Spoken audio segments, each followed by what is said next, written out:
আমি আল্লাহ প্রতি রাত প্রথম আসমানে এসে ডাকি, ও বান্দা কার কি দরকার? আমি আল্লাহর দরবারে চাও। অতি গভীর হয় রজনী যখন, নীরবে প্রভুর নাম জপিও তখন। প্রভুর করুণা যদি পাইবারে চাও, গভীর রাতে উঠে প্রভুর গুণগান গাও। ওই গভীর রাতে আল্লাহকে আল্লাহ বলে ডাকো। এরে নবীর আশিক এমন একজন নবী, এমন একজন সাহাবী জমিনের মধ্যে পাবেন না যারা বেশি আমল করলেন, নামাজ পড়লেন, এরপরও কান্না করেন নাই। যত আল্লাহওয়ালার ইতিহাস আপনারা শুনেন, একজন আল্লাহর ওলি পাবেন না যে কান্না করে নাই, অথচ তাদের আমল বেশি, কান্না বেশি, জিকির বেশি, তেলাওয়াত বেশি।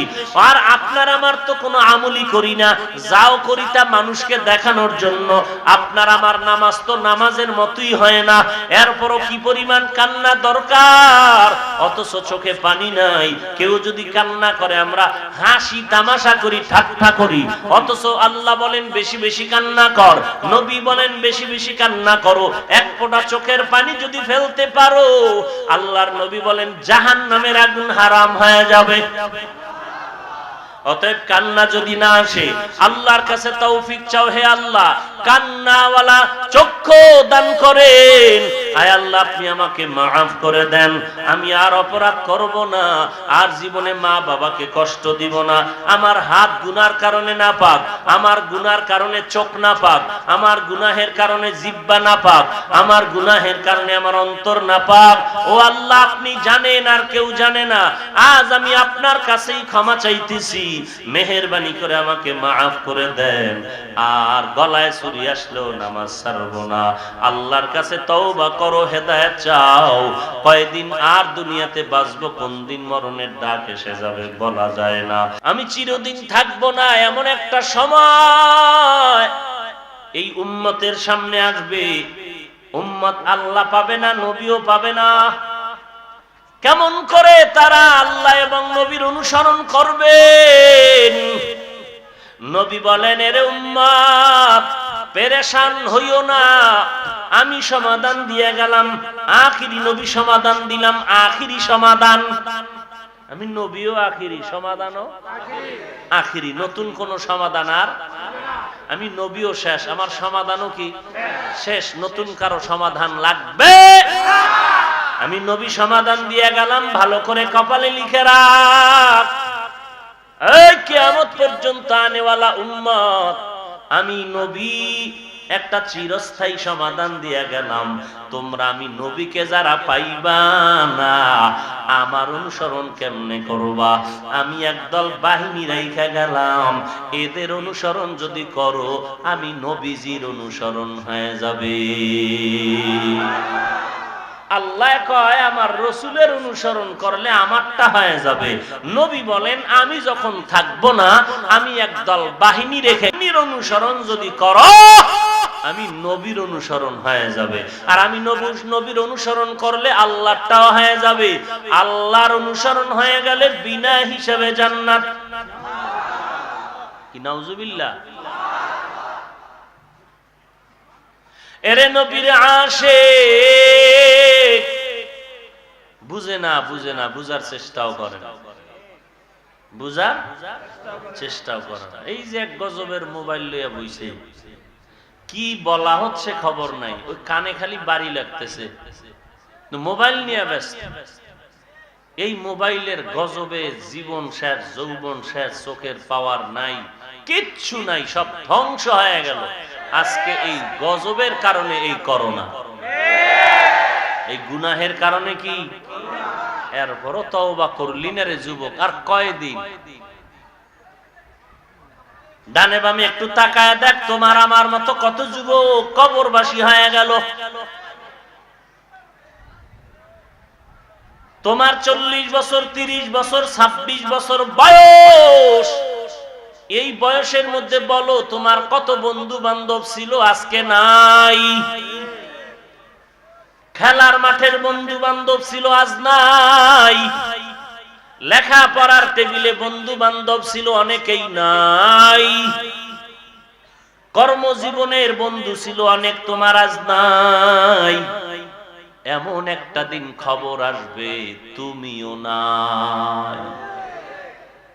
মা কাঁদবে, জবাব আর দিতে পারবা না রে সন্তান।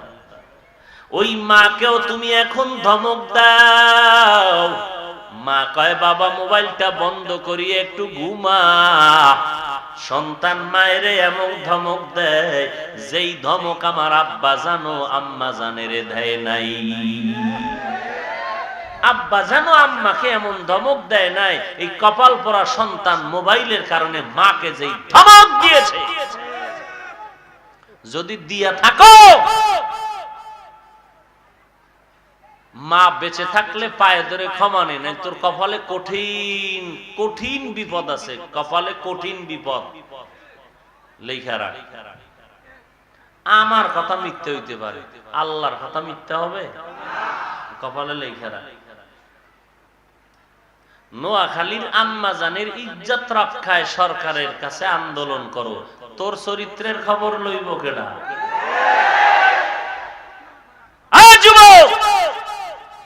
তুই এই বয়সে কয়টা মেয়ের চরিত্রের উপরে হামলা করেছো? কেউ দেখেনি, আমার আল্লাহ দেখেছেন। তোর চরিত্রের হিসাব কে নিবে? তোর এই চরিত্র বিধ্বংসী বিচার কে চাইবে? সামনেওয়ালা পেছনে আছে, সীমাটা লঙ্ঘন যদি করিয়েই ফেলাও, মরার আগেই বিচার শুরু। মরার আগেই বালিশে মাথা লাগায় কথাগুলো ভাবিস। তোমার কবরে তুমি যাবে, আমার কবরে আমি যাব। আমার কবরের হালাত আমি ভোগ করব, তোমারটা তুমি করবা। আমি শুধু স্মরণ করায় দেই, জাহান্নাম থেকে বাঁচানোর জন্য, অন্য কোনো উদ্দেশ্য নাই। এই জীবনে কয়টা মেয়ের চরিত্রের উপরে হামলা করে সরে যুবক? মনে করছো কেউ টের পায় না? আমার আল্লাহ তো টের পেয়েছেন। সীমা লঙ্ঘন করলে তো আল্লাহ বলবে একদিন তোরে মানুষের সামনে লজ্জা দিয়া বেইজ্জতি করে ফেলবো। একদিনে কি চোর ধরা খায়? চোর একদিনেই তো ধরা খায় না, পাপ যখন বাকি হয়ে যাইব তখন ধরা।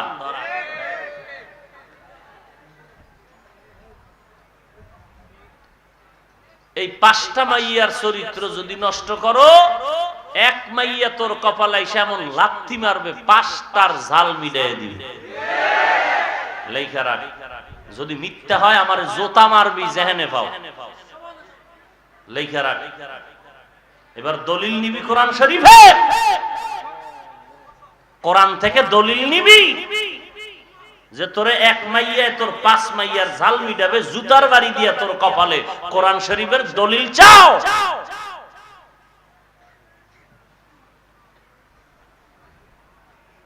5 বছর আগে এক মাইয়ার সাথে লাইন কইরা জামালপুর ধান খেতে মাইয়ারে জবাই কইরা ফালাই আইছে অন্ধকার রাত্রে, পিপিলিকায়ও টের পায় নাই।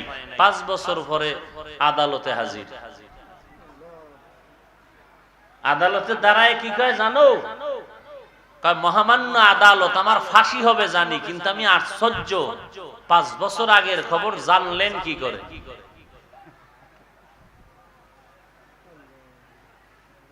মনে করছো কেউ টের পায় না? তুই আকাম করো, কেউ দেখে না, জানে না। পাপ যখন বাতি হবে, কেমনে যে ফ্লাশ হয়ে যাবে তুই নিজেও ভাবতে পারবি না। কে ফ্লাশ করবে জানো?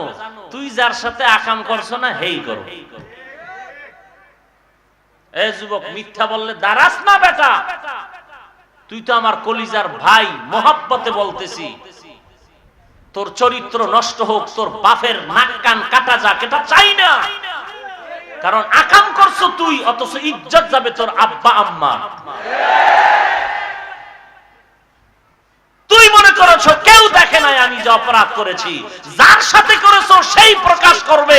যদি আল্লাহর কলিজায় আঘাত লেগে যায়, সীমা লঙ্ঘন করো, তখন কাউকে সাক্ষী লাগবে না তোর অপরাধের। যার সাথে অপরাধ করেছো সেই প্রমাণ করে দিবে। বলবে আমিও গেছি, তোরেও খাইছি। এই কত বন্ধুর সাথে আড্ডা দিছো না? ওই বন্ধু তোরে নিয়ে জবাই করছে, ঘটনা বাংলাদেশে নাই? ওই বন্ধু নিয়ে কইছে চল ঘুরতে যাবো, মায়া কইছে তোর বন্ধু জানি। 3 দিনে খবর নাই, পরে শুনে লাশ ভাসতেছে নদীতে। সোনার বাংলার খবর, ইন্ডিয়ার খবর না। তোরে বাইরের কেউ মারবে না, তোর বন্ধু তোরে মারবে। তোর চরিত্র মানুষের কাছে প্রচার প্রকাশ তোর অন্য কেউ করবে না। তুই যারে 24 ঘন্টা স্মরণ করো, সে তোর চরিত্র মানুষের সামনে প্রকাশ করবে, বাইরের কেউ লাগবে না। ঘটনাগুলো দেখতেছো না বাংলাদেশে, এটি বুঝানোর জন্য আমেরিকায় যাওয়া লাগবে? সোনার বাংলায় সব প্রমাণ আছে। করোনা এমনি আইছে, এমনি আই নাই, আমার তোমার গুনাহের কারণে। রাগ করো না, রাগ করো। অথচ আবার তোমার মতো বহু যুবক আছে 5 ওয়াক্ত নামাজ পড়ে, 1 ওয়াক্ত নামাজও বাদ দেয় না, আছে না? এজন্য আল্লাহ পাক বলেন আমাকে ভয় কর। কেমনে করবা? বলে আমার অনুসরণ করো, নবীর অনুসরণ করো। বলে আল্লাহ কেমনে করব? বলে নবীর অনুসরণ করলেই হবে। ও নবী, আমরা তো আপনাকে পাই না, আপনার অনুসরণ কেমনে করব? নবী বলেন উম্মতের দল, আমি একদল বাহিনী রেখে গেলাম, কিয়ামত পর্যন্ত এই বাহিনীর অনুসরণ করলেই আমি নবীজির অনুসরণ হয়ে যাবে। আর কোনো ভেজাল আছে? নবীজি সমাধান দিছেন, আমি একদল বাহিনী রেখে গেলাম, ওই বাহিনী অনুসরণ করবা, আমি রসুলের অনুসরণ হয়ে যাবে। আর প্যাচ লাগবে?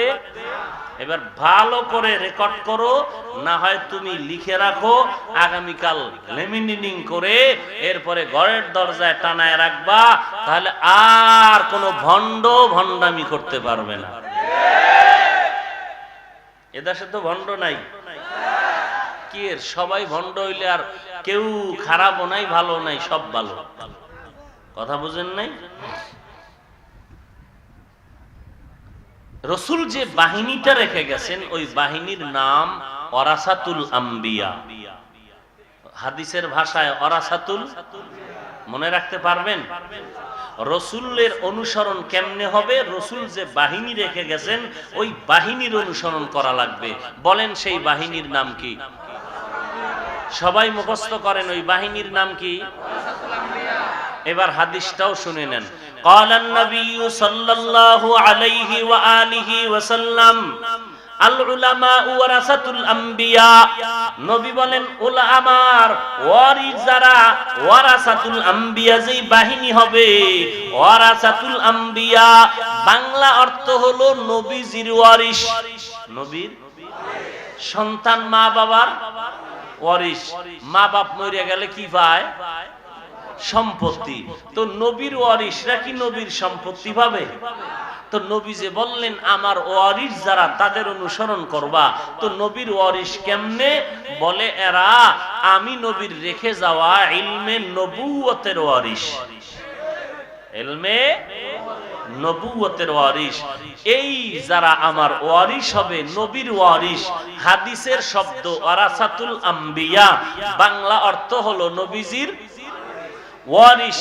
এ কারা? নবী বলেন উলামা। কারা? তাহলে নবীজি বললেন একদল বাহিনী রেখে গেলাম, ওই হাদিসের ভাষায় বাহিনীর নাম ওয়ারাসাতুল, বাংলা অর্থ হলো নবীজির। ওই দলটা কারা? উলামায়ে আহলে হক। উলামায়ে নাকি বাতেল? বাতেল আসেনি? বলেন কি ঘরে ঘরে বাতেল? আউযুবিল্লাহ নাই, বিসমিল্লাহ নাই, গোসলের নিয়ত নাই, সুন্নাত নাই। মানুষ নাকি অন্য কিছু, চেহারাটা ভাল্লুকের মতো, চুলগুলো উল্লুকের মতো, আঙ্গুলের ভিতরে স্বর্ণের আংটি, গলায় স্বর্ণের চেইন। এ হলো আমগো সোনার বাংলার মুজাদ্দিদে জামান। আছে না নাই? এর কাছেও বহু আল্লাহর বান্দা যায় অন্তরে আয়না বসানোর জন্য। কি বসানোর জন্য? অন্তরে, কলবে কি বসাবে? আয়না বসাবে, অর্থাৎ কলবটাকে আয়নার মতো পরিষ্কার বানাবে। কলবটারে আয়নার মতো কি বানাবে? পরিষ্কার বানাবে। আচ্ছা, পরিষ্কার যদি বানাতে চান, যার মাধ্যমে আপনার কলবকে পরিষ্কার করবেন, তার কলবটা পরিষ্কার লাগবে না? কথা বলেন না কেন? এখন যেই পীরের কাছে যান, তার কলব পরিষ্কার নিয়ে এটা যাচাই করছেন না? নাম দেখছেন এখানে পীর, দৌড়ায় গেছেন, নাম দেখলেই যাওয়া যাবে? যাচাই করতে হবে না?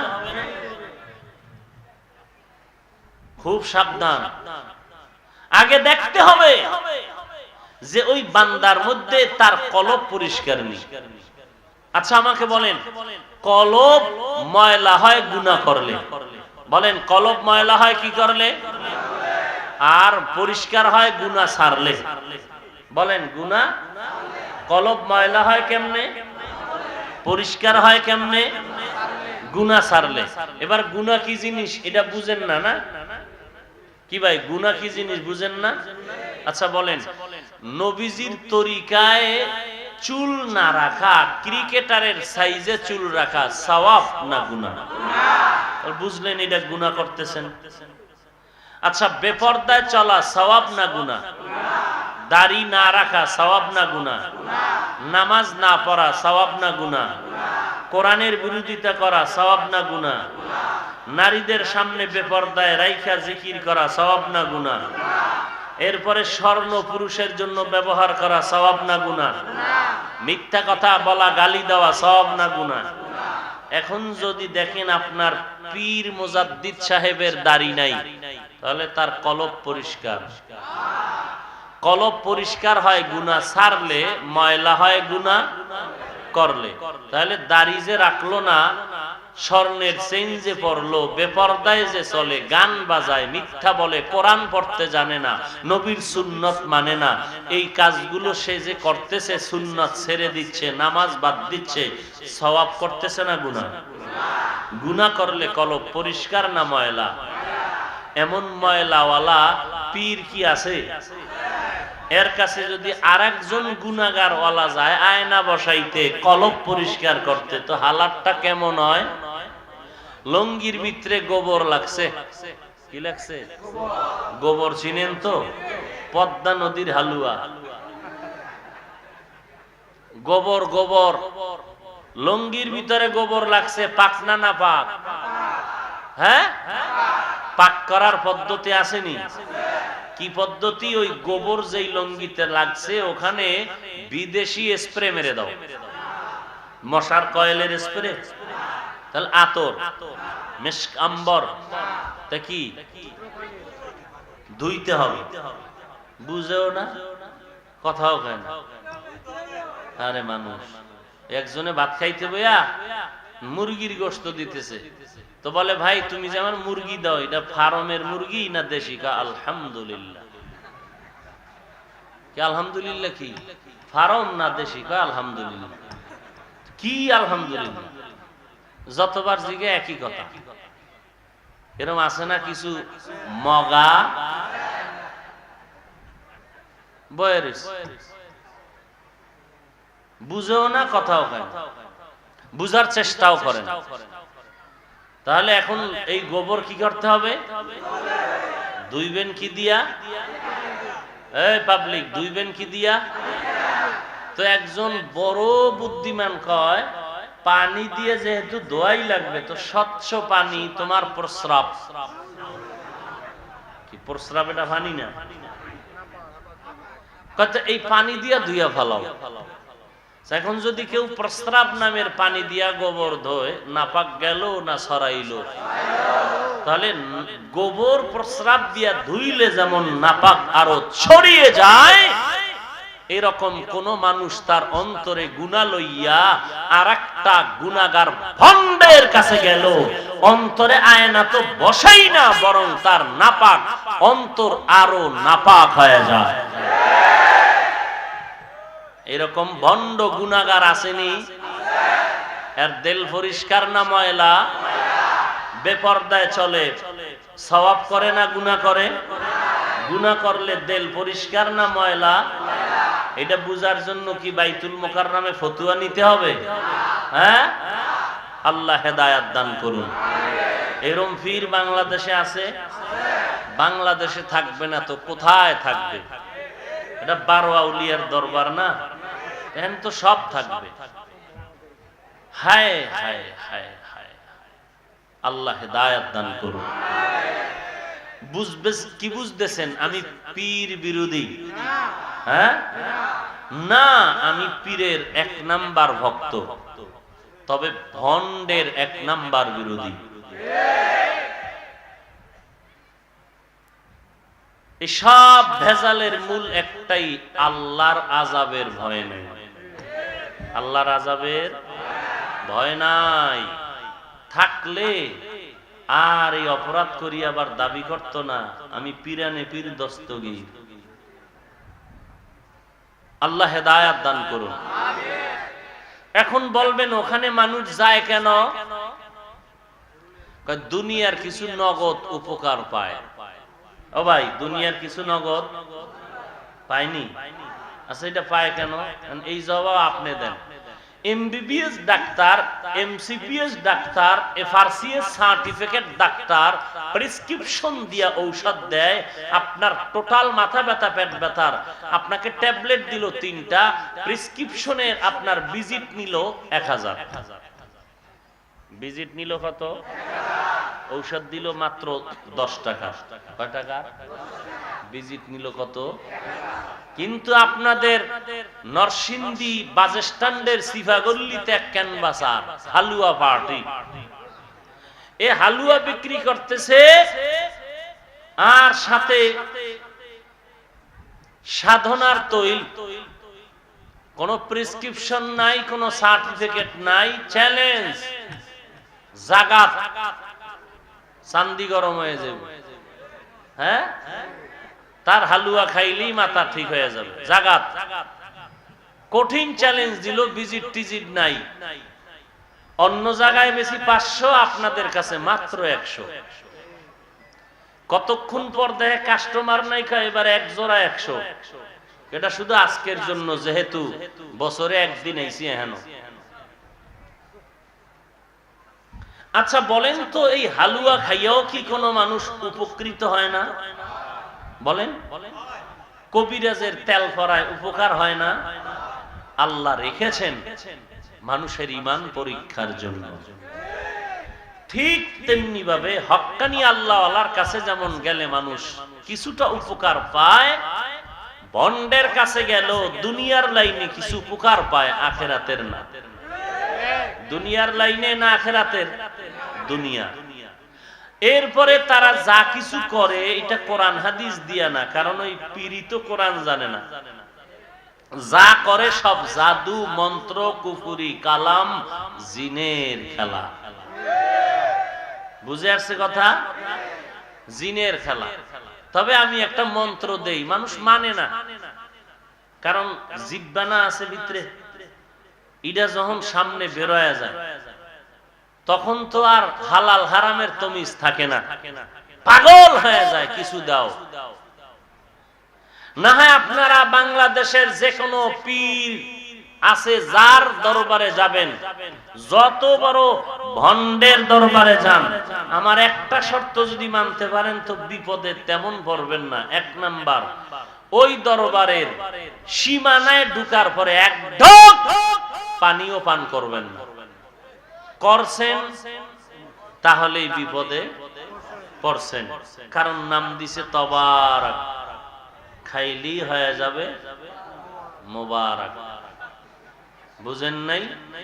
খাইলেই বেতাল, আর যদি না খান তাহলে অনেকটা বেঁচে থাকতে পারবেন। খাইলেই ঝামেলা, আর ওখানে গেলে আপনি মুরিদ হন আর নাই হন, হাদিয়া দেন আর নাই দেন, খাইতেই হবে। তবারক বাবার দরবার থেকে খাইতেই, 1 লোকমা হলেও খেতে হবে। এটাই আপনাকে দিল মেডিসিন ঢুকায়া, আজমিরের তাবিজ। বুঝেননি? হ্যাঁ, ঠোঁট বুঝাইয়াই রাখেন, খোলার দরকার নেই। আল্লাহ আপনি হেদায়াত দান করুন। ইয়া আইয়ুহাল্লাযীনা আমানুত্তাকুল্লাহ, ভয় করব কাকে? আর কাউকে? আল্লাহকে ভয় করবেন আর জবানের হেফাজত করবেন। আল্লাহর ভয় নিয়ে যদি চলেন, আল্লাহ পাক কুদরতি ভাবে আপনাকে হেদায়েতের পথ দেখায় দিবে। ভণ্ডরা আপনাকে, মূর্খ হলেও ভণ্ড আপনাকে ভয় পাবে। আপনি মূর্খ, এরপরও ভণ্ড, অনেক সেনা শূন্য আছে, কিন্তু আপনাকে ভয় পাবে। কারণ আপনি ভয় পান কাকে? हर के दारत खौफे हक दर दिल मदाम जन्नतुल मअवा देहत उरा मकाम जुज़बा हक़ची जे मखाज इंसुजा फजले उआमस्ते दर जुमला जहा। এরে আল্লাহর গোলাম, ও যুবক, কয়দিন আর যৌবনের বাহাদুরি করবা? এক সময় তুমি ছিলা ক্লাস 5 এর ছাত্র, তোমার তখন গালটা ছিল পরিষ্কার। কোন দিন তোমার গালে দাড়ি গজাইলো তুমি আমি কেউ টের পাই নাই। কোন দিন আবার গালের দাড়িটা একটু সাদা সাদা হয়ে গেল, টের পাই নাই। এরে যুবক, তোর আব্বার দিয়ে তাকায় দেখ, তোর দাদার দিয়ে তাকায় দেখ, তারাও কিন্তু তোমার আমার মতো যুবক ছিল, আজকে লাঠি ছাড়া চলতে পারে না। ও আল্লাহর বান্দা, কিসের ধান্দায় পড়েছো? কিসের ধান্দায় পড়েছো? লঞ্চ ডুবিয়া কত মানুষ মরে গেল, গাড়ির অ্যাক্সিডেন্ট হয়ে কত মানুষ, কত যুবক চলে গেল। ঘরের বিছানায় ঘুমাইলো, সকালবেলা ঘুম থেকে মা উইঠা দেখে মরা লাশ হয়ে গেল। এরে আমার কলিজার টুকরা যুবক ভাই, আমি বলি না তুমি আমার মতো টুপিদারি রেখে একজন বড় হুজুর হইয়া যাও, স্কুল বাদ দাও, কলেজ বাদ দাও, ভার্সিটিতে লেখাপড়া লাগবে না। আল্লাহর কসম করে বলি, এই কথা আমি একবারও বলতে চাই না। বরং আমি যুবকদের বলবো, এ যুবক, স্কুলে পড়ো, ছাড়বি না। কলেজে আসো, থাক, ওখান থেকে বের হবি না। ভার্সিটিতে পড়ো, পড়, ওখান থেকে বাইর হইয়া আমাদের মতো হওয়ার দরকার নাই। আমার অনুরোধ থাকলো, স্কুল কলেজে পড়িয়া ইংরেজি, অঙ্ক, বাংলা, ইতিহাস, ভূগোল পড়িয়া 5 ওয়াক্ত নামাজটা ঠিক মতো আদায় কর। আলেম ওলামাদের মোহাব্বত নিয়ে দোয়া নিয়ে চল, মা বাবার দোয়া নিয়ে চল, নামাজ পড়। আর কোন আমল বেআমলওয়ালা গাঞ্জাখোর নেশাখোরের বন্ধু বানাইয়া চলিস না রে বাবা। ইনশাআল্লাহ আমার কলিজা দিয়া দোয়া করব, সব আলেমরা দোয়া করবে। তুই স্কুলে পড়িয়া একদিন তুই ডাক্তার হবি, ডক্টর হবি, ইঞ্জিনিয়ার হবি। তোর মতো ডাক্তার, ইঞ্জিনিয়ার, তোর মতো একজন স্কুল কলেজে পড়ুয়া ছাত্র এক সময় দেশের প্রশাসনের লাইনে ডিসিএসপি, আইজি হবি। তোর মতো বান্দা, নামাজি বান্দাটা ওই যখন এসপি, ডিসি হইয়া জায়গায় বসবি, তখন তুই দেশের যেমন উপকার করবি, ইসলামেরও তেমন উপকার করবি। ইসলামের উপকার ডাইরেক্ট যদি করতে না পারো বেঈমানের কারণে, অন্তত এতটুকু বিশ্বাস আছে, তুই যেহেতু নামাজ পড়তেছো, তোর দ্বারা ইসলামের ক্ষতি এদেশে হবে না।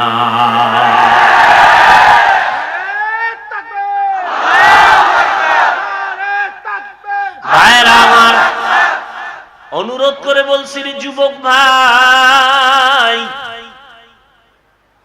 এবার বলবে এটা কি সম্ভব যে স্কুল কলেজে পড়বো, নামাজ পড়বো, গুনাহ করব না? বলো। আমি বলবো কেন? তুমি বলো। তোমার মতো যুবক একই ক্লাসে স্কুলে পড়ো, নামাজি যুবক আছে না নাই? তোমার আমার মতো যুবক কলেজে পড়ে, ভার্সিটিতে পড়ে, নামাজ পড়ে, কোরআন তেলাওয়াত করে, এমনকি লম্বা দাড়ি পাগড়ি মাথায় দিয়েও ঢাকা বিশ্ববিদ্যালয়ে ক্লাস করে।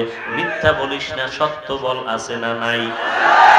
চট্টগ্রাম বিশ্ববিদ্যালয়ে তাকায় দেখ, কুষ্টিয়া বিশ্ববিদ্যালয়ে তাকায় দেখ, ওই যখন বিভাগওয়ারি বিশ্ববিদ্যালয়গুলো নজর করে দেখো, শত শত যুবক ওখানে ক্লাস করে, পাগড়িওয়ালা, 5 ওয়াক্ত নামাজি, দাড়িওয়ালা, আছে না নাই? ও ভাই, তুমি কেন পারবা না? জবাব একটা, আল্লাহর আযাবের ভয় নাই। ওই যুবকের যতই বুঝাও, ও যুবক তুমি তো কলেজে পড়ো, তুমি তো আমগো ক্লাসে পড়ো, তুমি তো হুজুর না, তুমি তো আলেম না, তো চলো আমরা একটু রমনা পার্কে মেয়েদের সাথে আড্ডা করে আসি।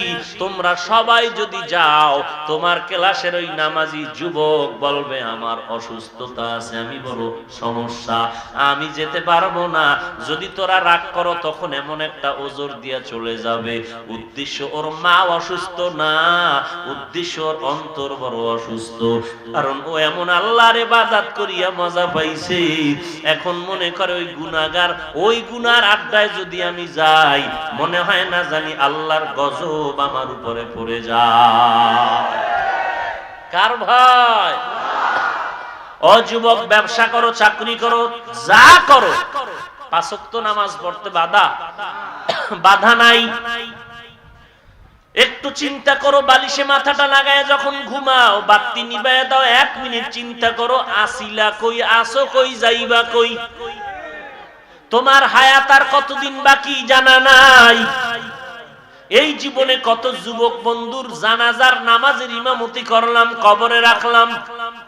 কত বন্ধু ছিল, আড্ডা দিতাম, আজকে অনেকের খবরও জানি না, মোবাইলও নাই, কোথায় আছে তাও জানি না, দুনিয়াতে আছে নাকি মারা গেছে তাও জানি না। কিন্তু মাঝে মাঝে বালিশে শুইয়া শুইয়া ওই লেখাপড়ার বন্ধুদের আড্ডার কথা মনে পড়ে। আজকে যদি এক জায়গায় হইতাম, একটু আনন্দ করতাম। মনে চায় মাঝে মাঝে লেখাপড়ার জীবনে যত আপনজন বন্ধু ছিল সবাই একদিন আমি মাদ্রাসায় দাওয়াত দিব, আমার বাসায় বইয়া একটা রাত্র আড্ডা করব। কিন্তু অনেকের খবর নাই, অনেকের খবর জানি না, বাড়িঘরও জানি না, মোবাইলও নাই। আবার অনেকের খবরও পাই, আল্লাহর বান্দা দুনিয়ার জমিনেই জিন্দা নাই। এরে আল্লাহর গোলাম, এই করোনা তোমার জন্য পরীক্ষা, আমার জন্য পরীক্ষা। তওবা করো, অন্তরকে আল্লাহর ভয় নিয়ে গুনাহ ছাড়ো, তওবা করো, চোখের পানি নিয়ে আল্লাহকে ডাকো। ভালো করে মনে রাখিও, তুমি আজকে যেই দলের পিছনে দৌড়াও, যেই ব্যক্তির পেছনে দৌড়াও, তুমি বিপদে পড়লে কিন্তু কবরে গিয়া সহযোগিতা করবে না, হাসরের ময়দানেও না। অতএব ভাইজান, কবরে গেলে তুমি কোন দল করছো জিগাইব ফেরেশতা। কবরে যাওয়ার পর আমাকেও যেমন 3টা প্রশ্ন করবে, আপনাকেও 3টা প্রশ্ন করবে, আপনাকেও 3টা প্রশ্ন, আমাকেও 3টা প্রশ্ন, আলাদা হবে না, সবার প্রশ্ন হবে এক। 1 নম্বরে রবের পরিচয় দাও, 2 নম্বরে ধর্মের পরিচয় দাও, 3 নম্বরে রহমাতুল লিল আলামিনের পরিচয় দাও। যারা দুনিয়াতে রবের গোলামি করলো, ইসলাম লো, কবরে যাওয়ার পরে তারা জবাব দিবে আমার রব হলেন রব্বি আল্লাহ, আমার রব আর কেউ না, আমার রব হলেন আমার আল্লাহ। আমার ধর্ম কি? জবাব দিবে কবরে গিয়ে আমার ধর্ম ইসলাম। 3 নাম্বার জবাব দিবে আমার নবী সম্পর্কে। নবীজির সাথে একটা লাইন করে বলবে চিনুনি এই ব্যক্তিকে। নবীর আশিক বলবে তিনি তো আমার মায়ার নবী, যেই নবীকে না দেখা নবীর মোহাব্বতে টুপি মাথায় দিয়েছি।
কি হলো?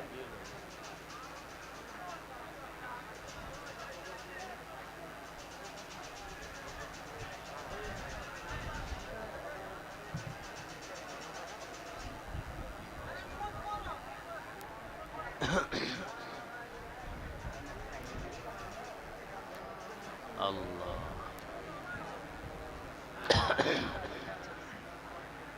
কষ্ট হইতেছে আপনাদের? আল্লাহ, অন্ধকার কবরে যাওয়ার পরে নবীজিকে দেখায় বলবে চিনো।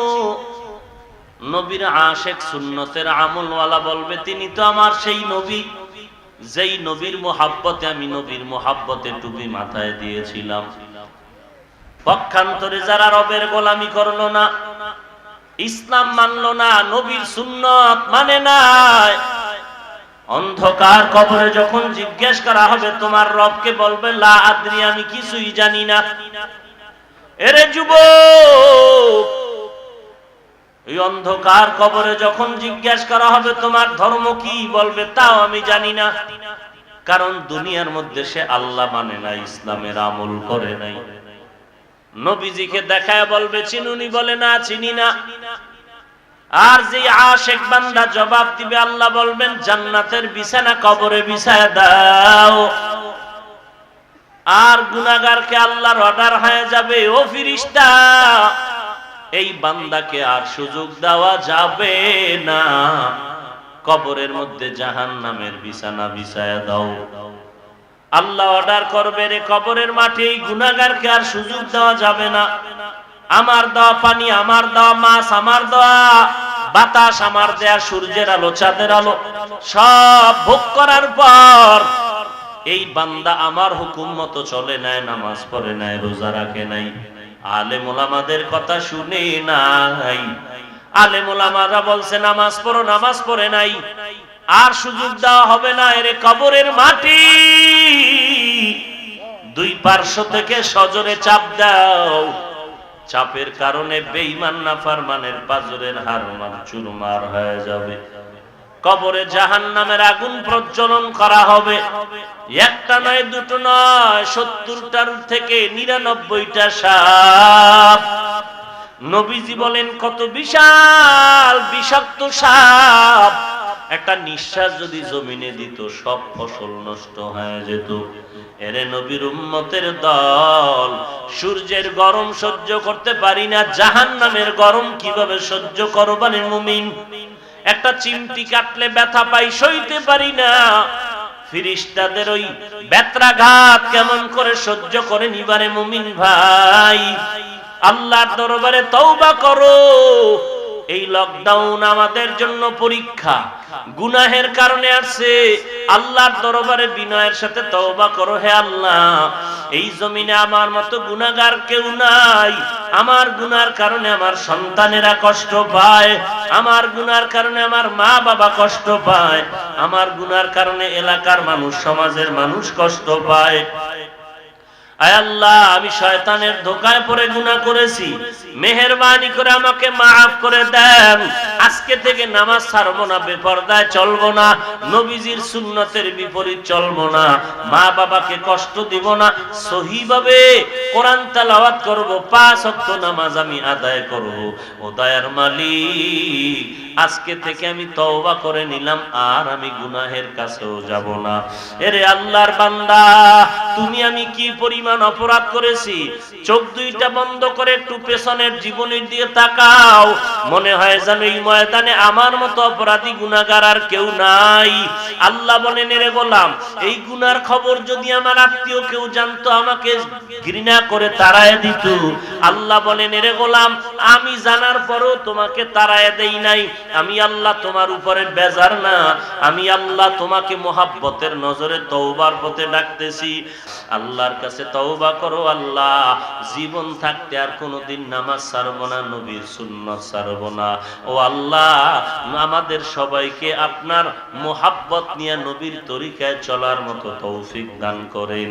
আয় আল্লাহ, আমাদের সকলকে খাঁটি অন্তরে তওবা করার তৌফিক দান করেন, কান্নাওয়ালা চক্ষু দান করেন। আয় আল্লাহ, গুনাহমুক্ত জীবন দান করেন, নেক আমলের তৌফিক দান করেন। আমিন। আলহামদুলিল্লাহি রাব্বিল আলামিন। والصلاة والسلام على سيد الأنبياء والمرسلين وعلى آله وأصحابه أجمعين يا أرحم الراحمين يا أرحم الراحمين يا أرحم الراحمين. اللهم إنا نعوذ بك من البرص والجنون والجذام ومن سيء الأسقام. اللهم إنا نعوذ بك من البرص والجنون والجذام ومن سيء الأسقام. اللهم إنا نسألك رضاك والجنة. ربنا آتنا في الدنيا حسنة وفي الآخرة حسنة وقنا عذاب النار. ربنا وآتنا ما وعدتنا على رسلك ولا تخزنا يوم القيامة إنك لا تخلف الميعاد. আয় আল্লাহ, আমরা গুনার বোঝা মাথায় নিয়ে আপনার দরওয়াজায় হাজির হয়েছি। কত উলামায়ে কেরাম হাজির, সাদা দাড়িওয়ালা মুরব্বীরা হাত তুলেছেন, আমার কলিজার টুকরা কত যুবকেরা হাত তুলেছেন, ছোট ছোট ছাত্র ভাইরা হাত তুলেছেন, পর্দার আড়ালের কত মা বোনেরা যেন হাত তুলেছেন। রে আল্লাহ, আজকে আমরা গুনাহ করিয়া জীবনটারে নাপাক করে ফেলেছি রে আল্লাহ। আজ আপনার দরওয়াজায় ক্ষমার জন্য আসছি রে মালিক। আজকে আমার গুনার কারণে আমার সন্তানেরা কষ্ট পায়, আমার গুনার কারণে এলাকার মানুষ কষ্ট পায়, আমার গুনার কারণে আমার পরিবারের মানুষেরা কষ্ট পায় রে আল্লাহ। ও আল্লাহ, কুদরতের নজর দিয়ে দেখেন, সারা দুনিয়ার মানুষের কান্নার আওয়াজ, ব্যবসা বন্ধ, চাকরি বন্ধ, লেখাপড়া বন্ধ। আয় আল্লাহ, এই মহামারীর থেকে সারা দুনিয়াবাসীকে মুক্তি দান করেন, বাংলাদেশ মুক্তির দেশ বানায় দেন, প্রশাসনিক ভাবে যারা কাজ করে দিনদার বানায় দেন। আয় আল্লাহ, মাদ্রাসা মসজিদ কবুল করে নেন, আয়োজনকারীদের কবুল করে নেন, সহযোগিতা যারা করেছে কবুল করে নেন। আয় আল্লাহ, সকলের জীবনের গুনাহগুলো মাফ করে দেন। আয় আল্লাহ, বাকি কথার উপরে আমল করার তৌফিক দান করেন আল্লাহ। আয় আল্লাহ, 5 ওয়াক্ত নামাজি বানায় দেন, সহিভাবে কোরআন পড়ার তৌফিক দান করেন। আয় আল্লাহ, নেক আমলের তৌফিক দান করেন। আয় আল্লাহ, সমস্ত উলামায়ে কেরামদের মাফ করে দেন, মুরব্বীদের মাফ করে দেন, আমার কলিজার টুকরা যুবকদের মাফ করে দেন, ছাত্র ভাইদেরকে মাফ করে দেন, মা বোনদের মাফ করে দেন আল্লাহ। গুনাহ নিয়ে কবরে যেতে চাই না, দুনিয়ার গরম সহ্য করতে পারি না, জাহান্নামের গরম কিভাবে সহ্য করব? আয় আল্লাহ, আপনি আমাদেরকে খালি হাতে ফিরাইয়া দিয়েন না রে আল্লাহ।